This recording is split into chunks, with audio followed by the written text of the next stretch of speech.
சுதந்திர இந்தியாவின் மிகப்பெரிய பொருளாதார பரிசோதனையாக பார்க்கப்படுகிறது பண மதிப்பு நீக்க நடவடிக்கை. இது நாட்டின் தொழில்துறையில் எத்தகைய தாக்கத்தை ஏற்படுத்தியுள்ளது, பட்ஜெட்டில் எத்தகைய எதிரொலியை ஏற்படுத்த வாய்ப்புள்ளது என்பதை இப்போது பார்ப்போம். பண மதிப்பு நீக்கத்தால் வாகன விற்பனை 16 ஆண்டில் இல்லாத சரிவு.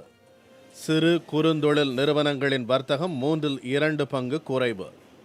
8 முக்கிய நகரங்களில் வீடு விற்பனை 44% வீழ்ச்சி என வரிசையாக புள்ளி விவரங்கள் வெளியாகியுள்ளன. தவிர 2016-17 ஒட்டுமொத்த பொருளாதார வளர்ச்சி குறையும் என்றும் கணிப்புகள் தெரிவிக்கின்றன. அரசின் புள்ளி விவரங்களும் இதையே பிரதிபலிக்கின்றன. நாட்டின் வளர்ச்சி குறையும் பட்சத்தில் அரசின் வருவாய் குறைந்து வளர்ச்சி திட்டங்களுக்கு செலவிட முடியாத நிலை உருவாகும் என்கின்றனர் நிபுணர்கள். ரெவென்யூவை பொறுத்த வரைக்கும் வளர்ச்சி விகிதம் ஏற்கனவே குறைஞ்சிருக்குது. அப்படிங்கும்போது டாக்ஸ் ரெவென்யூ குறைய போகுது. டாக்ஸ் ரெவென்யூ குறைஞ்சா இவங்க எப்படி இந்த திட்டங்களுக்கெல்லாம் செலவு பண்ணுவாங்க? அறிவிப்புலாம் நிறைய செஞ்சுருக்காங்க, அதுக்கெல்லாம் எப்படி செலவு பண்ணுவாங்க? கட்டுமான வசதியெல்லாம் நிறைய பேர் ஸ்டிமுலஸ் பண்ணும்.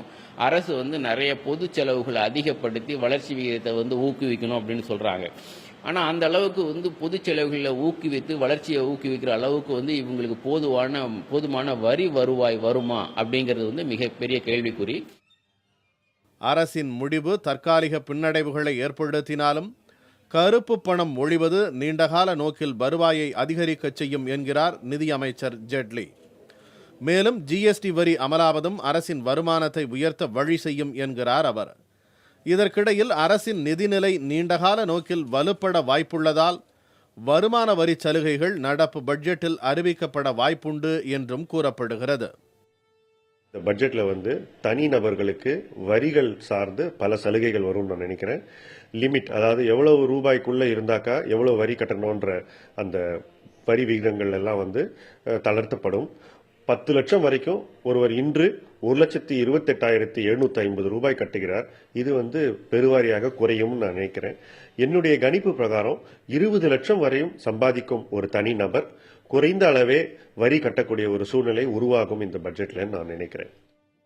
பண மதிப்பு நீக்கம் எந்த அளவுக்கு நாட்டின் பொருளாதாரத்தில் மக்களின் பட்ஜெட்டில் தாக்கத்தை ஏற்படுத்தும் என்பது குறித்து நிபுணர்கள் மத்தியில் மாறுபட்ட கருத்துகள் உள்ளன. இதன் இறுதி முடிவை அறிய சில ஆண்டுகளாவது காத்திருக்க வேண்டுமென்றே தெரிகிறது.